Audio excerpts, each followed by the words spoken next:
Blanes ha presentat el cicle Vespres de Recerca, una nova iniciativa de divulgació científica que vol apropar la investigació universitària a la ciutadania.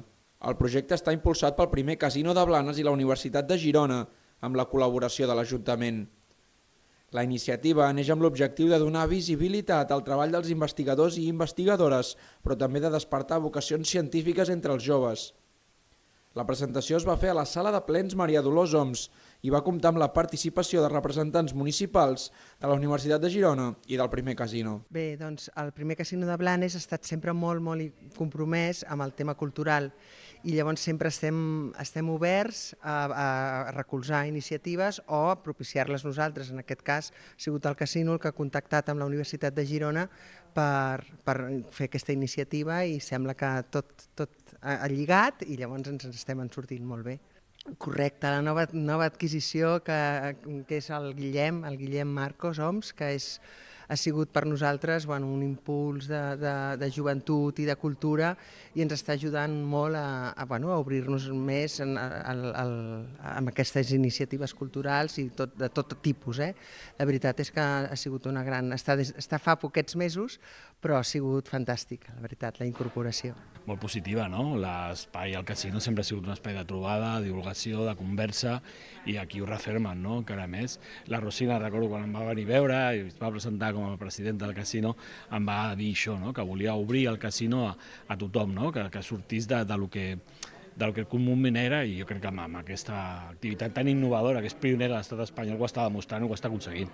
Bueno, és posar en valor el que és la investigació, no? La investigació, com bé diu el lema, no? D'aquests vespres, la investigació és el descobriment de demà, és el coneixement de demà, i els joves això ho han de saber, no? Tot el que s'investiga avui s'ha de desenvolupar demà, i sí, és una sortida professional molt digna i molt necessària avui dia. Bueno, aviam, la Universitat de Girona intenta recolzar tots els projectes del territori, però especialment en Blanes ja existia una iniciativa, que és l'Aula d'Extensió Universitària, majors de 55 anys, i crec que la iniciativa va sortir des d'aquí, de la gent no tan gran o més jove, els menors de 55 anys, que volien fer alguna cosa, no sé, obert més al tipus de públic de més jovent, no? De més de recerca, i des de la Universitat de Girona, òbviament, clar que ens interessa, a part que són temes de recerca amb els quals hi estem treballant, i estem col·laborant i per tant, sí, no sé, a donar el màxim de suport que es pugui. No, de fet hi ha molts joves que fan recerca, molts es queden a fer com a mínim màster, encara dubtant de si acabaran fent una part més acadèmica o de recerca, i especialment en el meu cas, jo estic a la Facultat de Ciències, per tant, molt del que aprenen és molt científic, és molt de recerca, per tant, molts tenen el coquet aquest de la recerca i de fer tesis doctoral. Tot i això, avui en dia també hi ha molta recerca feta en empresa, hi ha doctorats industrials que pots fer recerca des de l'empresa també. Gràcies. No, a tu? Bé, la idea de Vespres de Recerca va sorgir a partir d'intentar impulsar a la joventut de Blanes, aquells estudiants universitaris, aquells estudiants que no saben què volen estudiar, cap al futur per mirar cap on volen anar. Clar, al final, sempre quan algú vol estudiar una carrera, acaba pensant cap on podrem anar a l'hora del món laboral, però sempre hi ha la part de la recerca, que és un món completament nou, que normalment a l'escola no s'ensenya, i que la gent pot gaudir i és una sortida laboral més enllà de l'apurament d'ofici.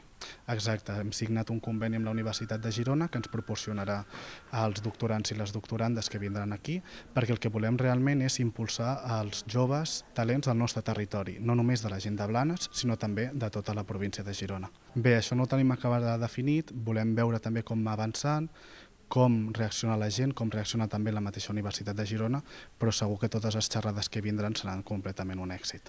Parlarem una mica sobre les algues del Mediterrani, concretament les que tenim aquí a la costa catalana, i explicarem una mica què són els boscos de macroalgues i també quines tècniques estem desenvolupant pel cultiu d'algues a Catalunya. Parlarem de la nostra recerca, que es centra en les macroalgues, que moltes vegades és més desconegut comparat amb la recerca d'altres com els animals marins, i de com els hi afecta el canvi climàtic. Bé, jo ja m'hi havia dedicat mentre feia la carrera, mentre feia el meu treball final de grau, i llavors em va sortir l'oportunitat de fer un doctorat amb una beca i seguir investigant el mateix que estava fent durant el meu projecte de final de recerca, que és investigar sobre el cultiu d'algues a Catalunya.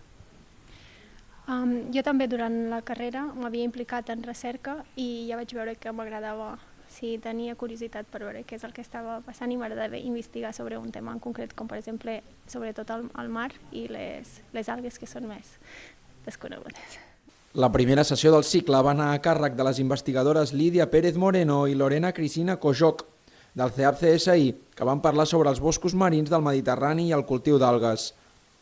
A partir d'ara, les conferències es faran al primer casino de Blanes i estaran obertes a tota la ciutadania. Les sessions volen explicar projectes de recerca amb un llenguatge accessible i inclouran espais de debat amb el públic. Amb aquesta iniciativa es busca reforçar el vincle entre la universitat i el territori i apropar la ciència a la societat.